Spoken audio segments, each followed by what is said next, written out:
Thank you for joining me for another story of hope. My guest is Richard Grizzell. Richard has had a wide and varied career doing a number of different things, but we're actually here to talk about how God has been working in his life and some of those key events that shaped where he is today. So, Richard, in our off-camera, I just heard so much about you've been here and there. You born in California, lived in New Mexico and Oregon and Alaska and Washington now, all over the place. But we want to zero in on something that took place a number of years ago, and of course, the fact that you're in the wheelchair is part of that story. Yeah. So where would you like to begin? Where would I like to begin? That is a really good question. Let's start with when I became a Christian. Okay. I was not raised a Christian. I was 20 years old. I was in Alaska, and that's where I had met my wife at that time, and she introduced me to Jesus. And at that point, there were a series of events that took us to working with the Eskimos, the Inupiat Eskimos in Selawik, Alaska, and then Kotzebue and Athabascan Indians in Galena. What do you mean by working with them? We were doing pastoral work and Bible studies and visitation and just living with the people and being their friend and trying to introduce Christ to the folks. And it was actually a great experience. And there was a point that I really felt that I needed to go to college because I had taken Bible studies, and the next thing I knew, I was living in a little Eskimo village with my wife, my new wife, and introducing people to Jesus. So we moved here to Washington in 1980, and then I would go back to Alaska in the summer times and work. I had been in construction prior to coming to school and doing pastoral work, and I would go back and work for different construction companies and order to fund my next year of school. And it was between my sophomore and junior year that I had gone to Alaska and worked all summer and finished work on a Friday.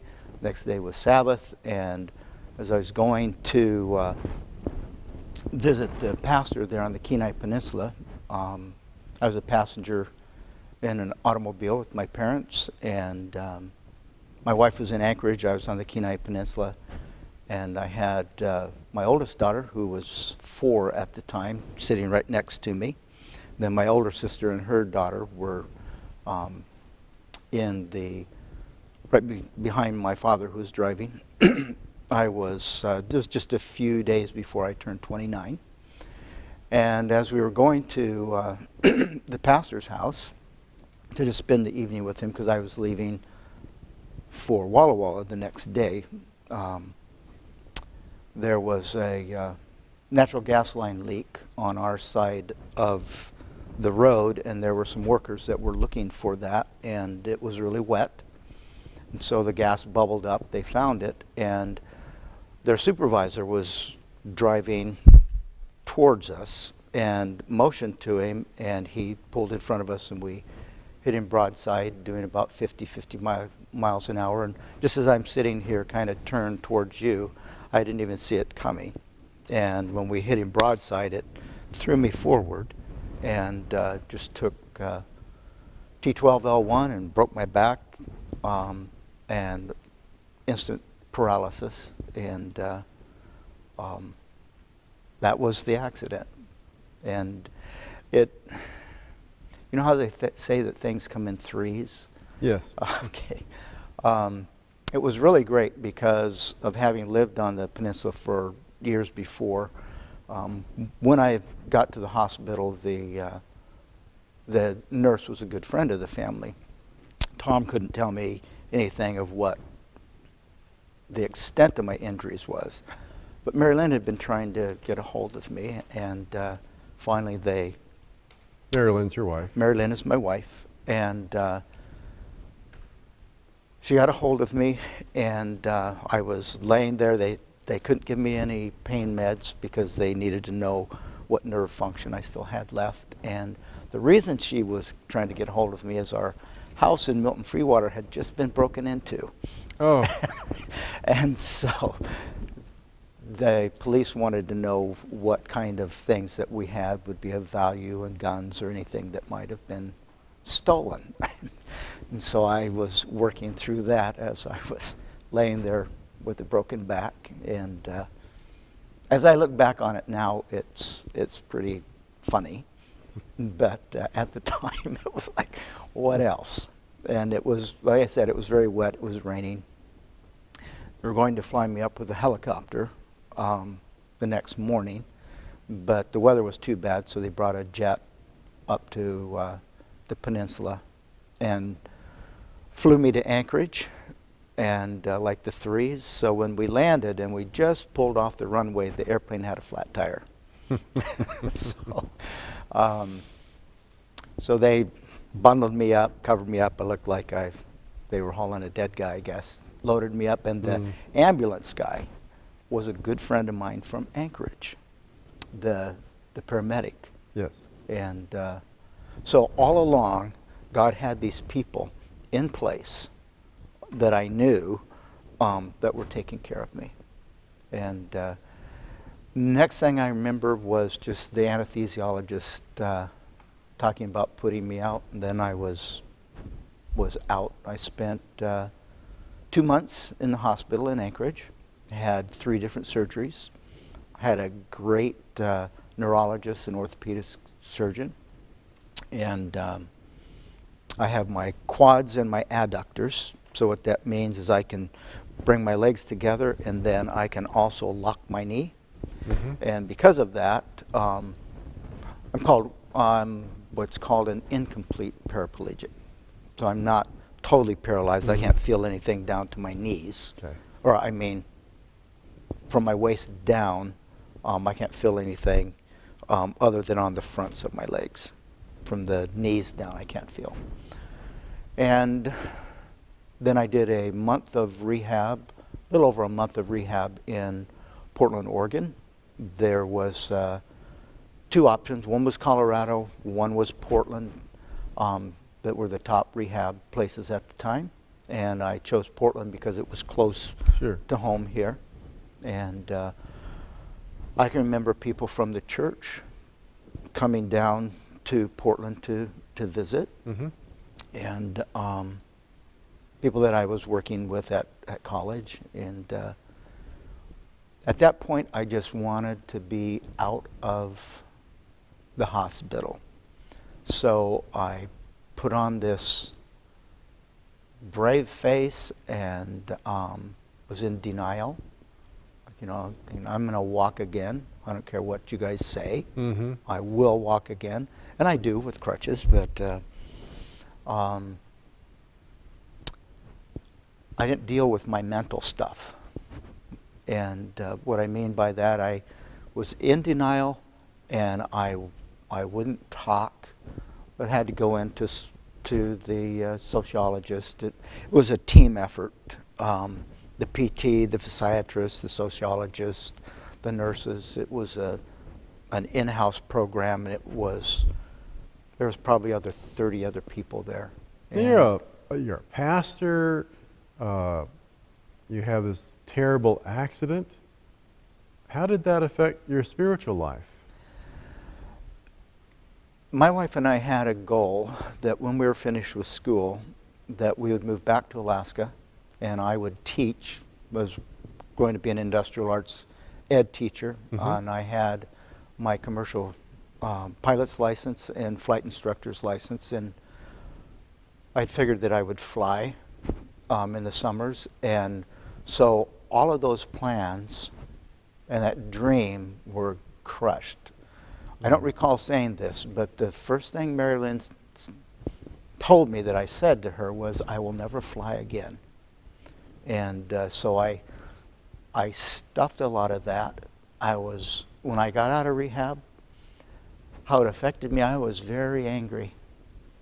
I was very angry at God. I still came to church. I remember still coming to church, sitting back in that left-hand corner as I'm looking back, and I used to love to sing. I wouldn't pick up a songbook. I was like, woe is me. You know, what do I have to sing about? I think over the years, I saw 4 or 5 different psychologists, and would never really share and deal with my issues. I was not a nice person. What do you mean by that? I was angry. I would just scowl. Who were you angry with? I was angry with God. Mm-hmm. Yeah. So God let this happen to you, and so... Yeah, it was like, why didn't, we were going to go back and we were going to work for you. Mm-hmm. Why did you let this happen? Right. And it took me a long time. I've been in the chair now for 37 years, okay? So if you do the math, you can figure out how old I am. Anyways, it took me 15 to 20 years to come to grips with it. And what changed along the way? Well, I remember I was driving from Milton Freewater into Walla Walla, and I was commiserating with God and saying, why me? And it was like this voice in my head asked this question of me, said, why not you? And then I got to thinking about, why not me? What made me so special that I would never have any trials that I would have to experience? And that was like this paradigm shift for me. And I still had issues of depression and stuffing things, but it started to turn for me, and I could start to see how God had led all through my life. And I look back when I was a kid and a teenager, when I was not a Christian, things that I experienced, and how He orchestrated things to keep me out of a lot of trouble. And even with the accident, now that I look back at it, I can say that it was probably my greatest blessing ever. And your greatest blessing? The greatest blessing. Although for many years, I saw it as a waste. Today I see it as my greatest blessing because when it caused me to change the way that I think, the way that I relate to God, the way I relate to people. Believe it or not, there was a phase I went through. I really didn't like people all that much because I was so focused on myself and my issues. And I had and I still do have a great support system here in Walla Walla. Good friends that stepped in and loved me even when I wasn't all that lovable. There are people that are going through that right now. There's a virus going around that a few of us have heard about. Yeah. What would you say to them to give them some hope? Oh. This may seem odd, but it doesn't matter what happens to you as long as you have a relationship with Jesus. Because if you have that relationship, and a saving relationship, and you know that He died on the cross for you, that He has saved you, that no matter what happens here on earth, there's going to come a time when this is going to be done. Right. And that, yeah, you will see trials and you will have troubles, but if you will stay connected to Christ, in the end, it will all be worth it. It doesn't seem like it right now, but to put away the fear, even if you've got sick, even if you die, that's not what this is about. It's about eternal salvation, and it's spending eternity with God. You heard what Richard had to say. There is hope. Regardless of what we face here, there is something better ahead that gives us the courage and the stamina to meet our daily trials. Thank you for joining us for this story of hope.